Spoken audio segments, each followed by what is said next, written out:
Hello everyone, welcome to Windows Wednesday. I'm Bob from Bob's Computer Service, and today I'm going to show you how to quickly and easily find your Wi-Fi password in Windows 11. Let's get started. First, we're going to go to the Start menu, and usually Settings should be right here in the list, but if it's not, we're just going to type in Settings and click on it. And from the Settings menu, on the left-hand side, we're going to go to Network and Internet. And since we're looking for the Wi-Fi password, we're going to click on Wi-Fi.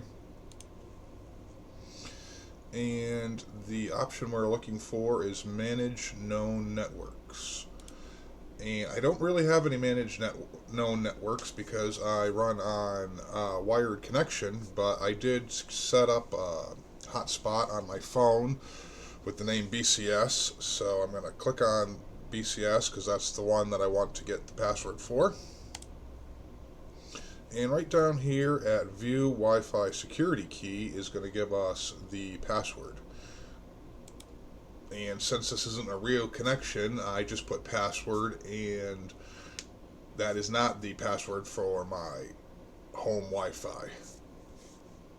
And there you have it. We have the password for the Wi-Fi network. Now you're able to share it with friends and family and anyone that visits your house so they can get on your internet.